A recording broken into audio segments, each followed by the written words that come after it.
I hope you enjoy it. It was an adventure that I began in my head, put on paper, and now put on cassette tape. Sit back, eat some popcorn, and relax. Listen to the adventures of my friend. Alex was a young boy.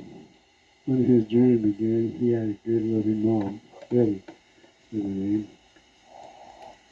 Roy, his father, was a loving man, a God-questioning man.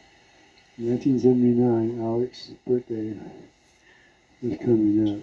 He would be turning 14. He was a happy young man. His mom and dad worked hard to give him a good Christian life. On Thursday of the week, September 24, 1979, they as a family would be taking a trip to Idaho to visit relatives he never even met. It was coming up in the morning of the 24th of September. Betty, Roy, and Alex got up at 5 a.m. to get packed and ready to leave for Potlatch, Idaho. The breakfast got done. Mom checked on the house one last time. Made sure the lights in the stove and all the doors and windows were off and locked. Mom checked everything on her to-do list. They loaded up the station wagon. It was a blue 65 Impala station wagon that Roy bought David new, bought brand new, 1965.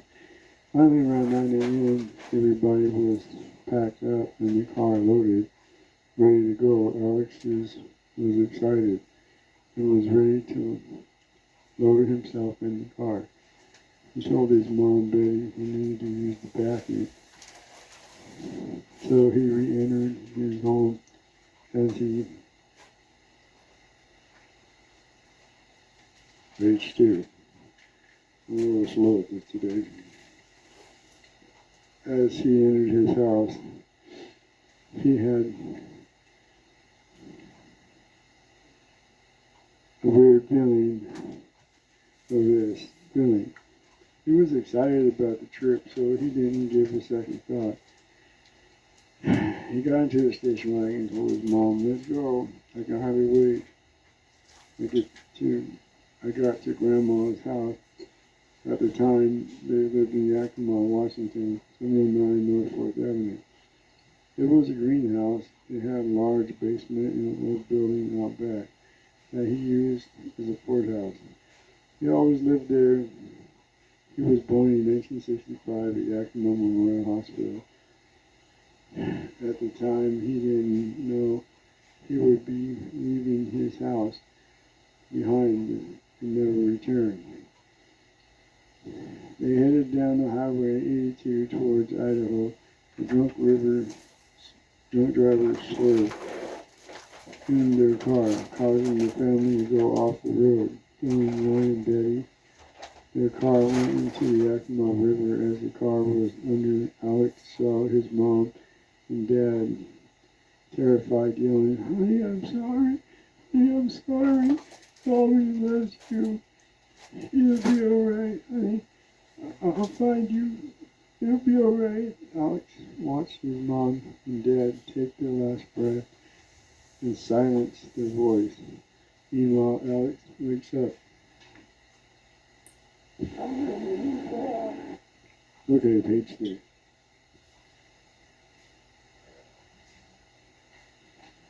Alex's nightmare, page 3. Alex wakes up in a puddle of sweat as his mom Betty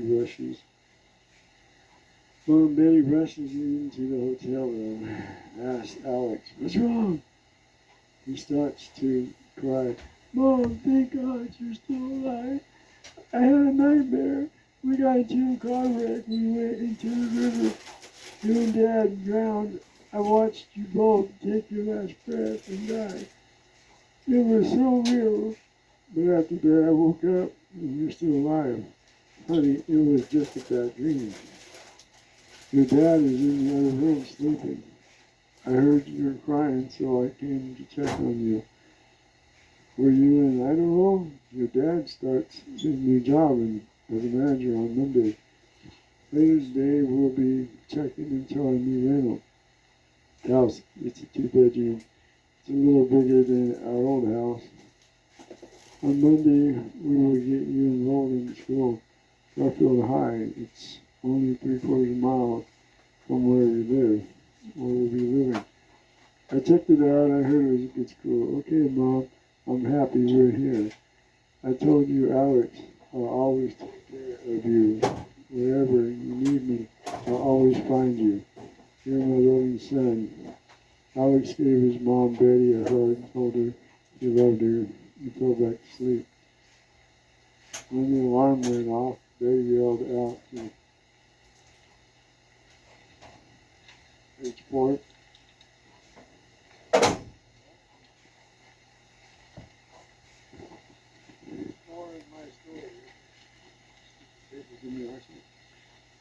Alex, breakfast is ready. As he entered the kitchen, he saw his mom and dad sitting on the table. So, how's my son this fine morning? Roy asked. Alex, better now. I had a bad dream last night, Dad. Interrupts. Your mom told me. That guy, it was just a nightmare. That guy was just a nightmare. Roy replies as you can tell Alex, your mom and me are alive and well. We need to get ready to go and check on our new place. Are you excited, Alex? Roy asked. Sure, Dad, Alex replied. Alex asked, new job? You start on Monday? Yeah, a little, but it's a job. But I've never been a manager before, so I have a lot to learn. A lot of hours I'll be working. But if you need me, you'll have to come to my job and ask for me. Dad, I know, Alex replied. His dad worked a lot all the time, so he knew the routine, but his dad always took the time to listen to his son, Alex. When he had time to listen to his son, Alex, when he had a problem after breakfast was over, they got loaded into the station wagon and headed to 305 Popular to their new house. It was a brown. It had a garage and a basketball hoop. That day they started to move into their new home. Dad told Alex everything from Yakima should be here next week. Once the house is sold, we can buy one here. Alex tells his dad, what about this house? Well, I don't know. Maybe when it's the right time, I can ask the owner if he would sell it to us. Do you like it here, Alex? Roy asked. Yeah, Dad, I do. It's big enough. I love that it has a basketball hoop. I want to try out for the team at our school. Roy comments, I didn't know you liked basketball. Yeah, either did I. But it's fun, and I would like to try out for a sport at school. Basketball, I thought would be fun. Do you want to play, Alex? Asked his dad. Sure. The court was set up for half-court game. Even the lines were painted on the concrete. They played 10-1 for games. They were both bonding and had a lot of fun. Tryouts at school began. Alex made the team. His dad showed up to all of his games. Betty was always the first to cheer on her 14-year-old basketball star. The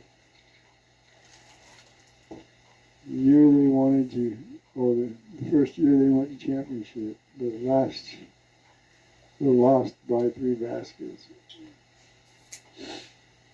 Another season went on by Alex, and better it turned out he was a natural at being a player. September 1981, Alex turned 16 years old. He would be taking his driving test. His dad was buying him a car. It was a Toyota, good on gas and easy to work on. Of course, Alex had no clue, but In October 1981, Alex received his license, and he told Alex to come outside in the driveway. He sat a 1970 Toyota Corolla, only 11 years old. He was excited. He loved the car. His dad told him, you can get a job or help around the house to help pay for insurance and gas." "Okay, Dad," Alex replied to his father. "I'll do both," and Alex answered Roy. Alex that day drove his new car to the game. It was his bought and paid for. It was a dark red. He loved his car that night. His team won the game. It turned out some scouts would be checking out Alex to be a potential player at the school. It was a local college, Idaho State University. He was excited. He told his mom.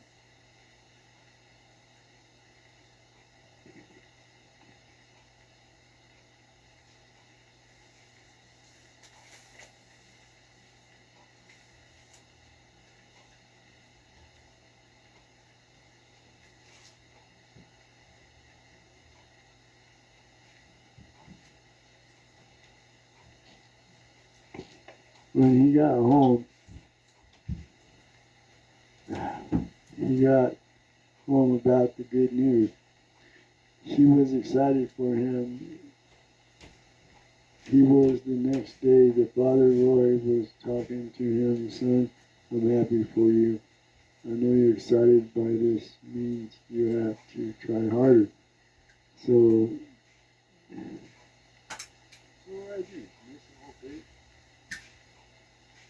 you try harder.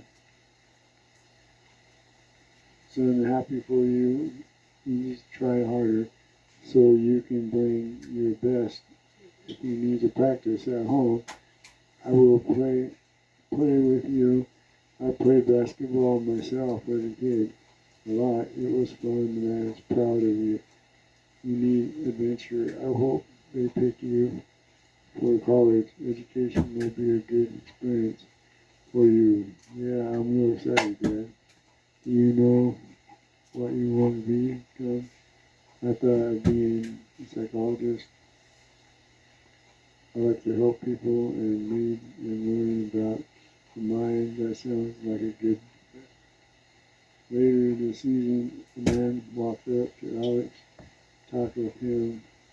Likely he was a scout. Asked Alex if he would love to play for Idaho State. He was happy, and he replied he would. He asked the scout if they had psychology course. He told him one of the best class in the state. He was happy and signed him up this month. He started in fall 1983 while playing college basketball. The team took state 2 years in a row.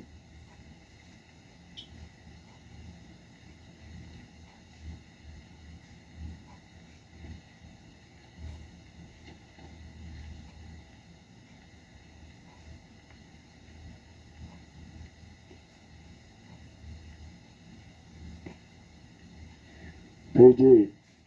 But meanwhile, he was still studying hard to become a psychology.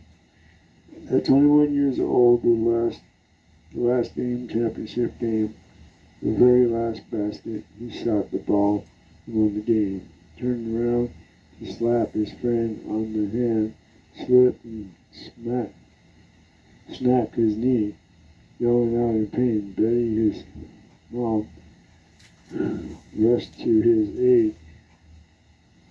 Roy, his dad, picked him up, and the family rushed into the hospital. The doctor took x-rays of his knee. He broke the knee. They would have to replace it and go through therapy. Heartbroken and angry for a while, he snapped out of it. He was just happy to be alive. But the doctor called him on the phone to ask him about his insurance. They had no record of him at all. He gave the the information. Doctor said he would look into it. After that, he never heard back again from his doc. A few months later on in the news, he heard his doctor died from a car accident. He felt bad, but moved on. As he was going through his mail, he got a letter from his school. Congratulations, you passed. You are now a psychologist. He looked into it. Sure enough, he told his mom the good news. She was happy. He started his own practice and started to see patients. His life was good at this point. He was 24 years old in 1989. He met his wife to be Sarah. She also was a doctor. She was a pediatrician. She loved babies. They started to date. In 1991, Sarah and Alex were married. Betty and Roy was so happy for the two of them. After their honeymoon was over, they came home back to work. They made a good couple happy and in love. They have son Jason and grew up fast, and his only child turned 16 years old. The year is 2007. Alex and Sarah are happy for their son. Alex buys a brand new Honda for Jason, but the phone rings and Alex gets some bad news. Betty and Roy is in a bad car accident. They need to come to the hospital to say their last goodbyes.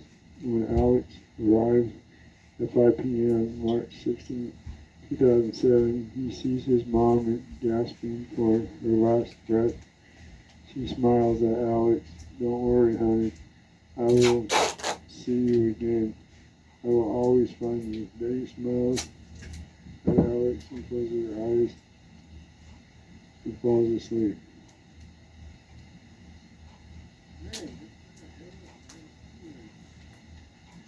Page 10. The machine shows line indicating the heart stop. The nurses run in and they try to save her. There was nothing they could do. Alex passes out. Roy also died on the same day, March 16, 2007. Alex wakes up to find himself in a hospital bed, confused, yells for a nurse. She runs in. Oh, hello there, sleepyhead. Alex asks, what's going on?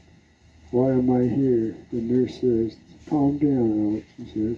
She tells her, the doctor will be in a few minutes.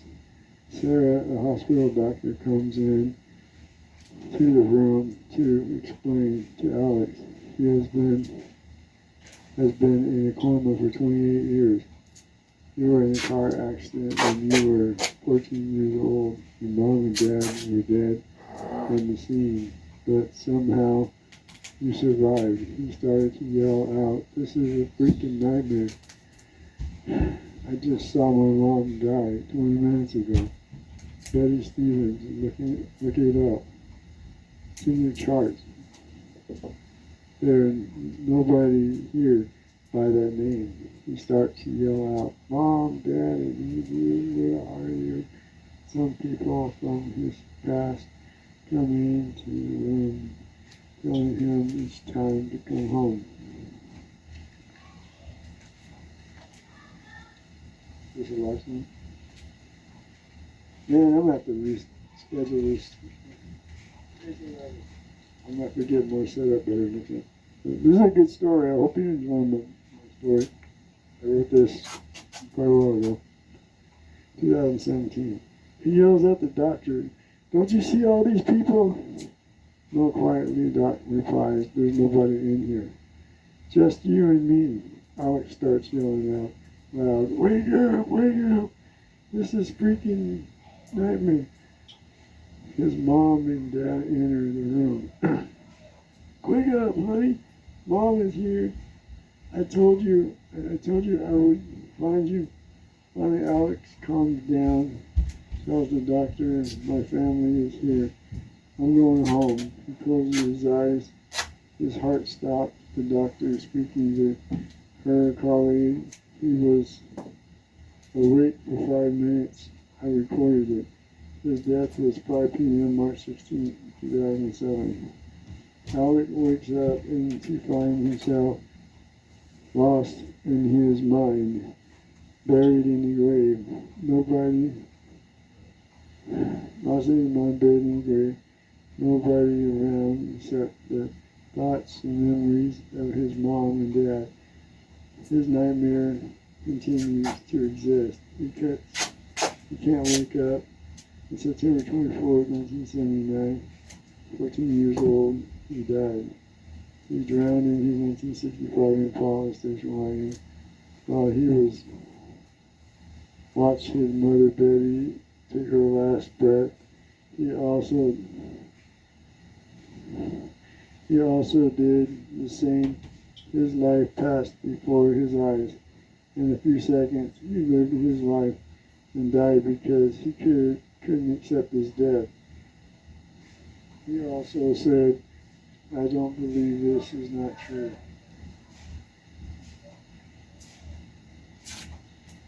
But to everyone who lives, so is it possible of death. A split second in your time could be your last breath. Think about it. I do every day. Signed, Steve Anderson. I hope you enjoyed my story. Called Alex's Nightmare. You're welcome.